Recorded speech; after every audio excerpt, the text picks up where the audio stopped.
ಇಡಿ ದಾಳಿ ವಿಚಾರಕ್ಕೆ ಸಂಬಂಧಪಟ್ಟಂತೆ ಬಿಜೆಪಿಯಿಂದ ಅಶೋಕ್ ಅಶ್ವಥ್ ನಾರಾಯಣ್ ಮತ್ತು ಯತ್ನಾಳ್ ಎಲ್ಲ ಮಾತನಾಡಿದ್ದಾರೆ. ನೋಡೋಣ ಏನು ಹೇಳಿದ್ದಾರೆ ಅಂತ. ಯಾವ ಕೇಸು ಜಗತ್ತಿಗೆ ಗೊತ್ತಿರುವಂಥದ್ದು. ಬಂದಿರೋ ಚಿನ್ನ ಎಲ್ಲೋಯ್ತು ಅನ್ನೋದು ಇವಾಗ ಬಹಳ ಇಂಪಾರ್ಟೆಂಟ್. ಅದಕ್ಕೆ ಪರಮೇಶ್ವರ್ ಅವ್ರ ಮನೆ ರೈಡ್ ಆಗಿರುವಂಥದ್ದು, ಅವರ ಇನ್ಸ್ಟಿಟ್ಯೂಷನ್ ರೈಡ್ ಆಗಿರುವಂಥದ್ದು, ಈ ಎಲ್ಲ ತನಿಖೆಯನ್ನ ಪ್ರಾಪರ್ ಆಗಿ ಮಾಡಬೇಕು.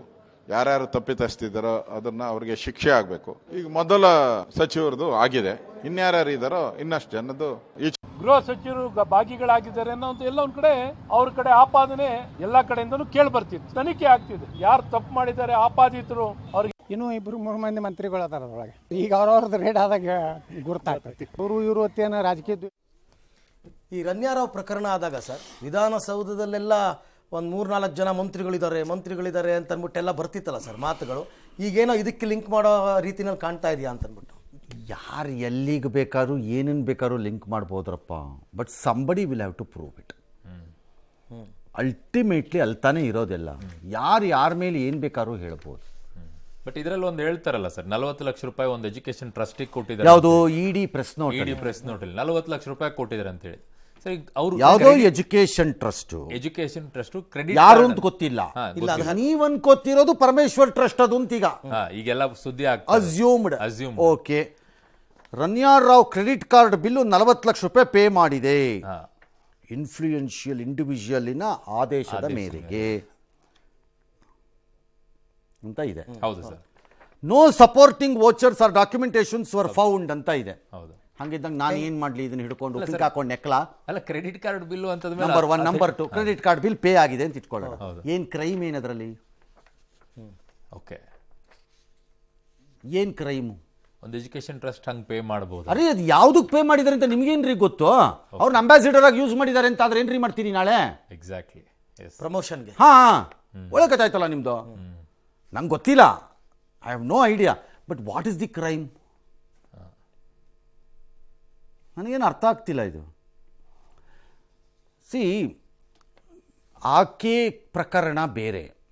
ಆಕೆ ಪ್ರಕರಣ ರೆಡ್ ಹ್ಯಾಂಡ್ ಆಗಿ ತಗಲಾಕೊಂಡಿರೋ ಕೇಸ್ ಇದು. Gold smuggling. ಅದನ್ನು ಇಡಿನವ್ರು ಹ್ಯಾಂಡಲ್ ಮಾಡಿ, DRIನವ್ರು ಹ್ಯಾಂಡಲ್ ಮಾಡ್ತಾ ಇದ್ದೀರಿ, ಮಾಡಿ ಲಾಜಿಕಲ್ ಎಂಡಿಗೆ ತಗೊಂಡು ಹೋಗಿ. ತಪ್ಪಲ್ಲ ಅದು. ಬಿಕಾಸ್ ಇಟ್ಸ್ ನಾಟ್ ಎ ಸಣ್ಣ ಕ್ರೈಮ್ ಏನಲ್ಲ ಅದು. ಏನೋ ಒಂದು ಸರಿ ತಂದಿದ್ದು ಅಲ್ಲ, ಪೂರ್ವಾಶ್ರಮ ಥರ ಒಂದು 10 ಸರಿನೋ 20 ಸರಿನೋ ತಂದಿದ್ದಾರೆ ಅಂತ ಅಂತಿದ್ದೀರಿ ನೀವು. Take action. ಅದ್ರಲ್ಲಿ ಯಾರು ಇನ್ವಾಲ್ವ್ಮೆಂಟ್ ಇದ್ರು ಅದು ಅನುಭವಿಸ್ಲಿ ಅವ್ರುಗಳು. ಬಟ್ ದಿ ಪ್ರಾಬ್ಲಮ್ ಈಸ್, ಆಕೆ ದುಡ್ಡನ್ನ ಇಲ್ಲಿ ಹಾಕಿದಾಳೆ, ಮಾಡಿದ್ದಾರೆ ಅಂತ ಬಿಜೆಪಿ ಅವ್ರು ಮಾಡ್ತಿರೋ ಆರೋಪ ಸರ್. ಹಾ, ಆಕೆ ಇನ್ವೆಸ್ಟ್ ಮಾಡಿದ್ದಾಳೆ, ಗೋಲ್ಡ್ ಸ್ಮಗ್ಲಿಂಗ್ ಮಾಡಿ ಆ ದುಡ್ಡನ್ನು. One sec. Point number 1, investment ಮಾಡಿದ್ರೆ ಅದು ಕ್ರೈಮ್ ಅಲ್ಲ. ಓಕೆ, ಯಾಕೆ ಕ್ರೈಮ್ ಆಗಬೇಕು? ಯಾವ ದುಡ್ಡನ್ನು ತಂದಿದ್ದಾರೆ ಅನ್ನೋದು ಅದು ಡಾಕ್ಟ್ರಿಗೆ ಯಾಕೆ ಗೊತ್ತಿರ್ಬೇಕೀಗ? ಅದು ಯಾರು ಕೊಟ್ಟಿದ್ದಾರೆ ಅವ್ರನ್ನ ಕೇಳಬೇಕು. ಪರಮೇಶ್ವರ್ ಅಸ್ಯೂಮ್ ಆಕೆ ಚಿನ್ನ ಸ್ಮಗಲ್ ಮಾಡಿದ ದುಡ್ಡನ್ನೇ ತಂದು ಮೆಡಿಕಲ್ ಕಾಲೇಜ್ಗೆ ಹಾಕಿದ್ದಾಳೆ ಅನ್ನೋದು ಡಾಕ್ಟರ್ ಅರಿವಿನ ವ್ಯಾಪ್ತಿನಲ್ಲಿ ಇರಬೇಕು. ಇದ್ರೆ ಕ್ರೈಮು. ಇನ್ವೆಸ್ಟ್ ಮಾಡಿಸ್ಕೊಂಡಿದ್ದು ತಪ್ಪಾಗುತ್ತೆ. ತಪ್ಪ. ಗೊತ್ತಿಲ್ಲ. ದಾವೂದ್ ಇಬ್ರಾಹಿಂ ತಂದು ಕೊಟ್ಟಾಗ ನನಗೆ ಯಾರು ದಾವೂದ್ ಇಬ್ರಾಹಿಂ ನಂಗೆ ಗೊತ್ತೇ ಇಲ್ಲ. ಅವನು ನಂಗೊಬ್ಬ ಇದಾನ, ಆಂಟಿ ಸೋಷಿಯಲ್ಲ, ಆಂಟಿ ನ್ಯಾಷನಲ್ಲ, ನಂಗೆ ಐಡಿಯಾನೇ ಇರಲಿಲ್ಲ. ನಾನು ಮಹಾತ್ಮ ಗಾಂಧಿದು ಕ್ಲೋಸ್ ರಿಲೇಟಿವ್ ಇರಬೇಕು ಅನ್ಕೊಂಬಿಟ್ಟಿದ್ದೆ ಅಂತಂದ್ಬಿಟ್ಟು ಇಸ್ಕೊಂಡ್ರೆ ತಪ್ಪು. ಈಕೆ ಎಲ್ಲಿಂದ ದುಡ್ಡು ತಂದಿದ್ದಾಳೆ ಅನ್ನೋದನ್ನ ಅವ್ರಿಗೆ ಯಾಕೆ ಗೊತ್ತಿರಬೇಕದು? ಒಂದು ವೇಳೆ ಆಗಿದ್ದರೆ ಟ್ರಸ್ಟಿಗೆ ಕೊಟ್ಟಿದ್ರೆ ಇಲ್ಲ, ಒಂದು ವೇಳೆ ಅದು ಆಗಿದ್ರೆ ಇಡಿ ಅಷ್ಟು ಶೋ ಇಟ್, ಈಗ ಪ್ರೂವ್ ಮಾಡಬೇಕು. ಸುಮ್ಮನೆ ಲಿಂಕ್ ಮಾಡೋಕ್ಕಾಗಲ್ಲ, ನೀವು ತೋರಿಸ್ಬೇಕೀಗ ಅದನ್ನ. Okay, that is where the trouble starts. ಇದೆಲ್ಲ ಈಗ ಚೆನ್ನಾಗಿರುತ್ತೆ, ನಾಳೆ ನಿಲ್ಲದ ಬೇಕಲ್ಲ. ಓಕೆ, ಬಟ್ ಜನರಲ್ ಆಗಿ ಕೊಟ್ಟಿರೋದನ್ನು ಜನರಲ್ ಆಗಿ ಕೊಟ್ಟಿಲ್ಲ, ಎಂಥದ್ದು ಇಲ್ಲ ಇದರಲ್ಲಿ.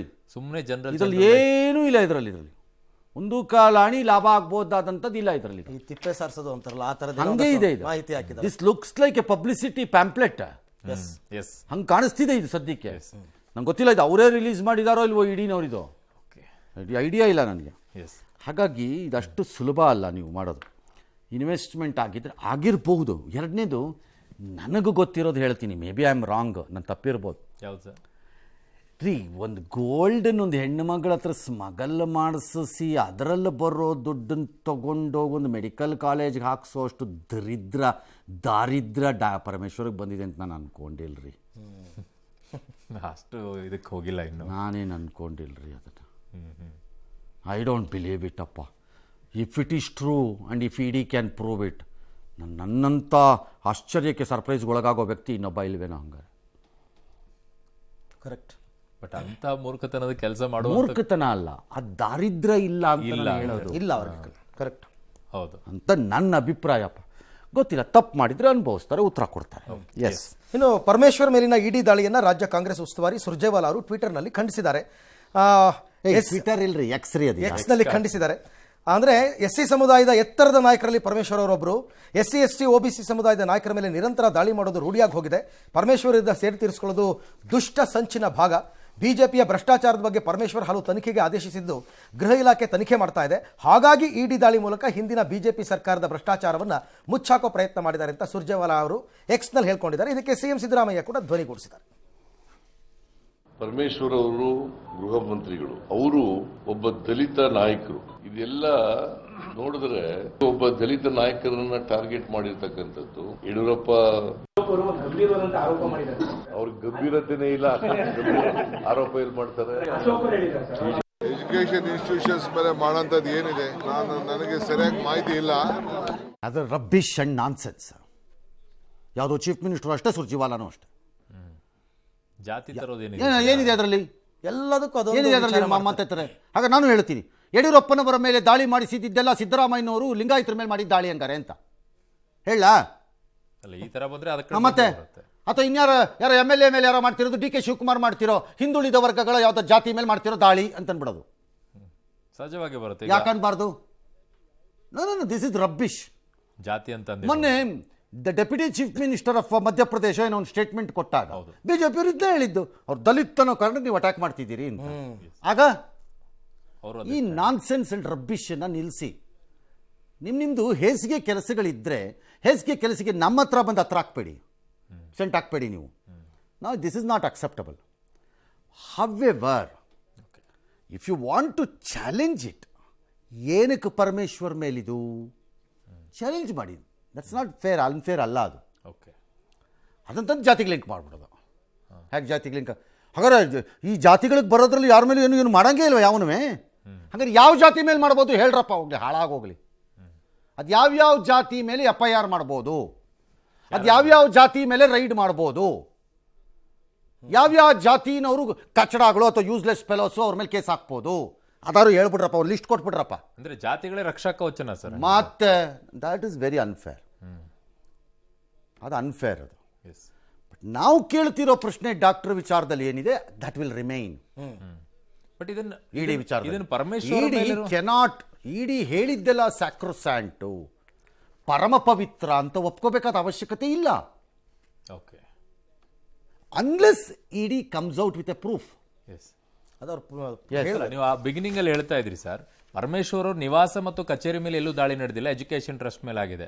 So it's not direct to the Parameshwar, ಇದು ಎಜುಕೇಶನ್ ಟ್ರಸ್ಟ್ ವ್ಯವಹಾರದ ವಿಚಾರದಲ್ಲಿ. ಹಂಗಾಗಕ್ಕಾಗಲ್ಲ. ಓಕೆ, ಆ ಟ್ರಸ್ಟು ಮತ್ತು ಎಜುಕೇಶನ್ ಬಿಲಾಂಗ್ಸ್ ಟು ಯಾರು? ಬಟ್ ವ್ಯವಹಾರ ನಡೆದಿರುವಂತದ್ದು ಆಯ್ತು, ಟ್ರಸ್ಟಿಗೆ ಬೇರೆ ಟ್ರಸ್ಟಿಗಳು ಇರ್ತಾರೆ, ಕರೆಕ್ಟ್. ಹೆಡ್ ಯಾರು, ಚೇರ್ಮನ್ ಯಾರು? ಪರಮೇಶ್ವರ್ ಅವರೇ ಅಲ್ವಾ? ಹಂಗ ಜವಾಬ್ದಾರಿ, ಓನರ್ಸ್ ಆಫ್ ರೆಸ್ಪಾನ್ಸಿಬಿಲಿಟಿ ಅವರೇ ತಗೋಬೇಕು. ನನಗೆ ಅದೇನು ತಪ್ಪು ಅಂತ ಅನಿಸಿಲ್ಲ ನನಗೆ. ಬಟ್ ಮೈ ಪಾಯಿಂಟ್ ಈಸ್, ನೀವು ರೈಡ್ ಮಾಡಿಬಿಟ್ಟು ತಕ್ಷಣ ತಪ್ಪುಗಳಾಗೋಗ್ಬಿಟ್ಟಿದೆ ಅಂತಾನೋ, ಅಥವಾ ಫುಟ್ಪಾತಲ್ಲಿ ನಿಂತ್ಕೊಂಡು ಮಾತಾಡೋರ ಥರ ಎಲ್ಲ ಪ್ರೂವ್ ಆಗೋಗಿದೆ ಅಂತಾನೋ. ಈಗ ಯಾವುದೋ ಕೆಲವು ಕೇಸಲ್ಲಿ 6 ವರ್ಷದ ಕೇಸು ಅದು ಪ್ರೂವ್ ಆಗೋಗಿದೆ ಅನ್ನೋ ಟೈಪ್ ಮಾತಾಡ್ಬಿಟ್ರೆ ಹೆಂಗೆ? ಇಲ್ಲ, ಮೂಡಾ ಕೇಸಲ್ಲೂ ಸಿದ್ದರಾಮಯ್ಯನವ್ರ ವಿಚಾರದಲ್ಲಿ ಇಡಿ ಅವ್ರು ಹೀಗೆ ನಡ್ಕೊಂಡಿದ್ದಲ್ವ ಸರ್? ಇಡಿ ಒಂದೇ ಅಲ್ಲ, ಯಾರಿಗಾದ್ರೂ ಕಾಂಗ್ರೆಸ್ ಅಲ್ಲಿರೋ ಲೀಡರ್ಗಳಿಗೂ ಇದು ಅಪ್ಲೈ ಆಗತ್ತೆ. ಕಂಡ್ಕಂಡವ್ರನ್ನೆಲ್ಲ ಕರ್ಕೊಂಬಂದು ಕೇಸ್ ಹಾಕಿಸ್ತೀವಿ ಅಂತಂದ್ರೆ ನಿಮಗೂ ಅಪ್ಲೈ ಆಗತ್ತದು. ಡೆಫಿನೆಟ್ಲಿ ನಾಳೆ ನಿಮ್ಮೇಲೂ ಅದೇ ಥರ ಕೇಸ್ ಹಾಕಿಸ್ಬೋದು ಅನ್ನೋದನ್ನ ಮರಿಬೇಡಿ. ಇಲ್ಲೂ ರಿವರ್ಸ್. ಇಲ್ಲೂ ಇದೆ. ಎಸ್. ಓಕೆ.